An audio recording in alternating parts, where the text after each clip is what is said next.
नमस्कार दोस्तों, मैं हेमलता गंगाधर गोड़ियाले आप सभी का हमारे YouTube चैनल हमारी संस्कृति में स्वागत करती हूँ। आप सभी कैसे हैं? आशा करती हूँ कि आप सभी अच्छे होंगे और काफ़ी दिनों के ब्रेक के बाद हम आपके साथ फिर से अपने जीवन के कुछ अमूल्य पलों का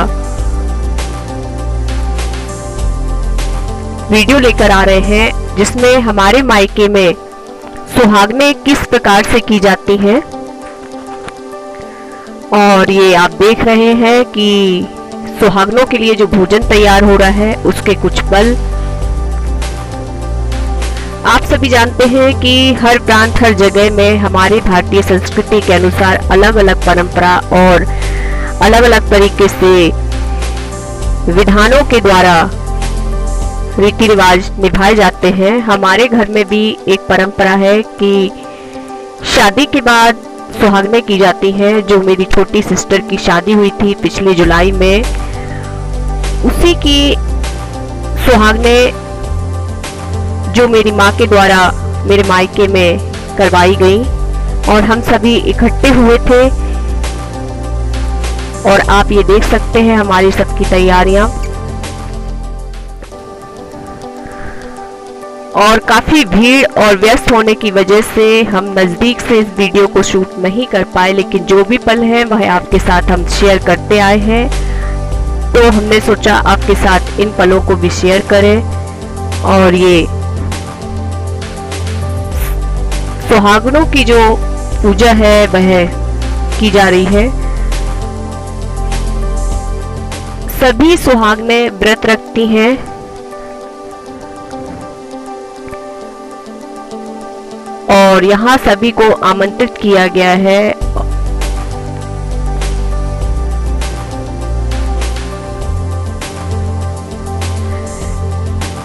यहाँ पर जो सुहागनें पूजन करती हैं वह व्रत करती हैं, और जब कथा होती है उससे पहले सुहागनें त्रिपुंड मस्तक पर लगाती हैं हल्दी से और कुमकुम से, फिर उसे सजाते हैं। उसके बाद पैरों में माहवर आलता लगाया जाता है और हर महिला एक दूसरे के साथ यह कार्यक्रम परंपरा निभाती है, जैसा कि आप लोग देख रहे हैं। और इसके बाद ही सुहागन की कथा सुनी जाती है और विधि विधान से पूजन किया जाता है।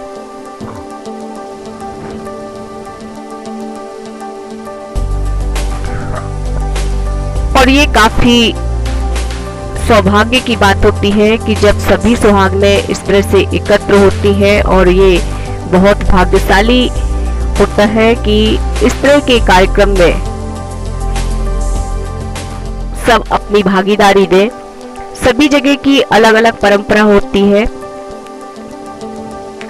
आप लोगों के इधर किस तरह से इन परंपराओं का निर्वाह किया जाता है हमें कमेंट करके जरूर बताएं, क्योंकि हमारे ससुराल में भी अलग तरह की परंपरा होती है, लेकिन सभी का उद्देश्य एक ही होता है, अपने सुहाग की लंबी आयु के लिए सुहागनें पूजन करती हैं। और सुहागन पूजन कई प्रकार से होता है। कई लोग हल्दी कुमकुम भी कहते हैं, और कुछ लोग मन्नत के तौर भी सुहागनें करते हैं। जैसे किसी महिला पर कोई कष्ट होता है तो वह मन्नत के रूप में संकटा सुहागन भी करती है। और कुछ खुशियों की सुहागनें भी होती हैं कि अगर आपके यहाँ कुछ अच्छा कार्य हुआ है तो भी यह कार्यक्रम किया जाता है। और जैसी जिसकी श्रद्धा भावना होती है वह अपने अनुसार यह कार्यक्रम करते हैं।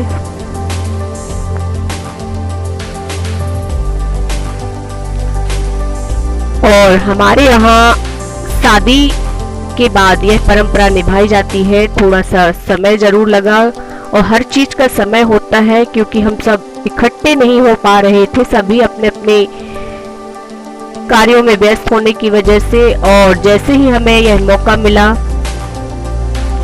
तो इस कार्यक्रम को अचानक ही सेट किया गया।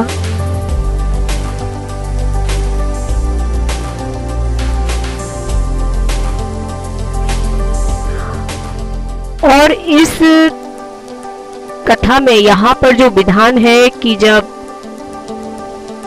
पंडिताइन कथा कहती है तो जब तक कथा पूजन चलता है, हल्दी कुमकुम और महावर लगाने के बाद आपको मौन रहकर व्रत करना होता है और ये कथा सुननी होती है बिना किसी से बातचीत किए हुए।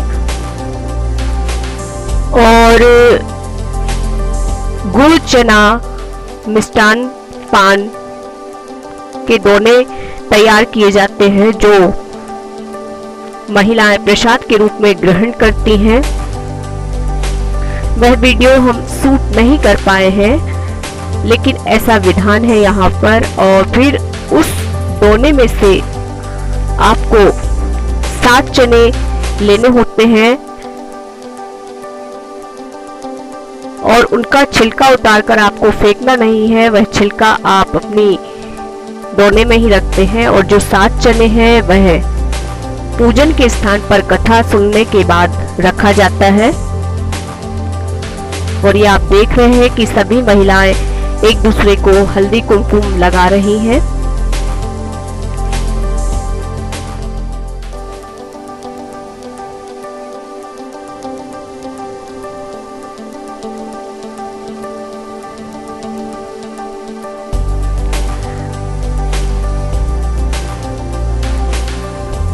जिस तरह से हमारी भारतीय परंपरा में इस तरह की परंपराओं का निर्वाह किया जाता है,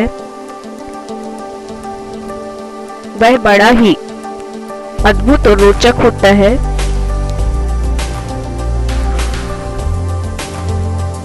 और हमारी ये परंपराएं हमें एक दूसरे से जोड़ती भी हैं, आपसी लगाव अपनेपन का एहसास दिलाती है। कोई भी भेदभाव किए बिना सभी इकट्ठे होते हैं।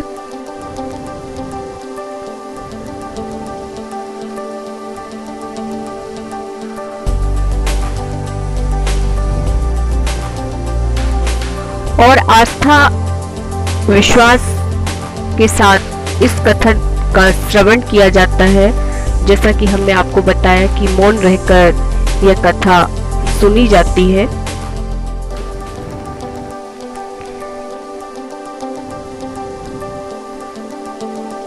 जिसमें कथा में यह बताया जाता है कि किस प्रकार से एक महिला को कष्ट होता है और वह अपने चने भूनने के लिए राहगीरों से प्रार्थना करती है। और कुछ लोग उसकी मदद करते हैं, कुछ नहीं करते हैं। जो मदद करते हैं वह मृत शरीर को लेकर जाते हैं और जो आग जलाते हैं, जो लेकर जाते हैं, उसी में उसके चने भूनते हैं। और जैसे ही चने भूनते हैं तो जो मृत शैया पर लेटे होते हैं वह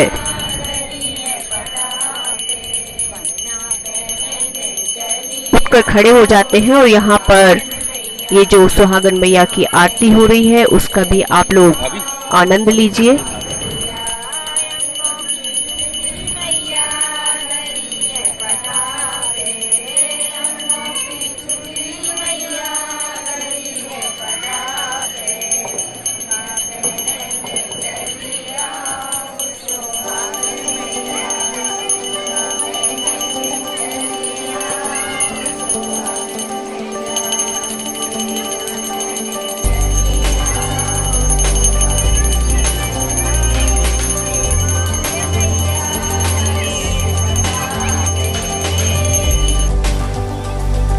और उसके बाद सभी सुहागनों को बिठाकर भोजन कराया जाता है। जिसकी जैसी श्रद्धा होती है वह उतनी सुहागनें करती हैं।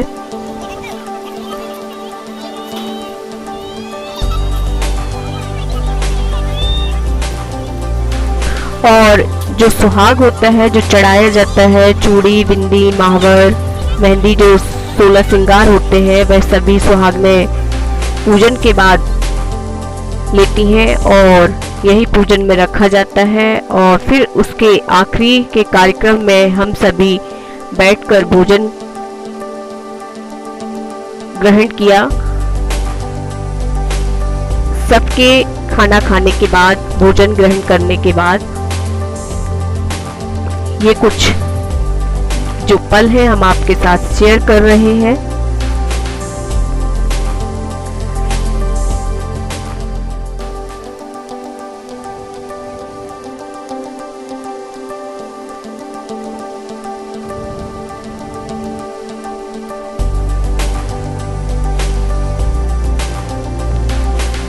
घर परिवार के जो सदस्य हैं, बच्चे हैं, मित्र मंडली है, सभी ने सहयोग दिया और बिना किसी सहयोग के आप इस तरह का आयोजन नहीं कर सकते हैं।